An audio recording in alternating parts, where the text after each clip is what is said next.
Before I start the talk, I'm going to ask a question. It's probably not what you wanted to hear, right?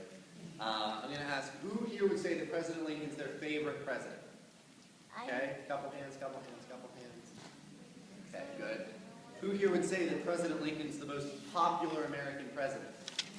More hands, hands, hands, hands. That's good enough. I'll stop with that one. A lot of hands, right? Either a lot of people would say he's their favorite or would say he's the most popular. That's true. I agree with you. And we certainly like President Lincoln here at Ford's Theater. But I want to suggest something. President Lincoln was not the most popular American president. He is, maybe. We won't get into a Washington-Lincoln debate. He is one of the most popular presidents. He wasn't one of the most popular presidents. When he was elected in 1860, only 40% of the population voted for him. And the third-party candidates that year weren't particularly popular. This is a time when there's already a secession crisis. There are already a number of states threatening to back out of the Union.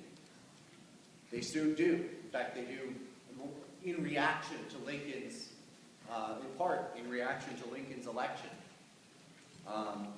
We like to remember him as the great emancipator, as one of the greatest orators in American history. And those things are true, but I don't think that it's fair to look at those things from a contemporary standpoint, because in his own time, Lincoln was dealing with an enormous amount of opposition. Opposition from states that were seceding, opposition from the Democratic Party, opposition from members of his own Republican Party. He formed his cabinet with several people who wanted to replace him. There were several people in his cabinet that were quite open about wanting to be president next. So I think it's important to remember that. Before I can talk about the assassination, I am going to back up a little bit. I'm going to start in 1864, a year before the assassination took place. It is at this time that a young, pretty famous actor from Maryland named John Wilkes Booth stopped acting. He retired from the stage unofficially. He never made a formal declaration that he was retiring, but he didn't appear in any more shows. It's probably at this time that he is beginning plans to kidnap President Lincoln. Booth is from Maryland, a state that never left the Union, but a state with a lot of Southern sympathizers and secessionists in it. Booth is a Southern sympathizer. And it's probably in 1864 that he's beginning to gather other Southern sympathizers, as well as ex-Confederate spies and ex-Confederate soldiers to his cause to kidnap the president. Their goal is probably to kidnap the president and take him to Richmond, where he can be held for hostage, as a hostage. The South has been very short on manpower the entire war. This has been an issue. And as Union forces capture Confederate soldiers, it's become a bigger issue. So Booth and his conspirators, their hope is probably to release those prisoners held in the North, giving the South a better chance of continuing the fight. Now, by 1865, that no longer makes any sense, if it at any point did. The reason for that is that in the spring, Richmond, the Confederate capital, fell to the Union Army.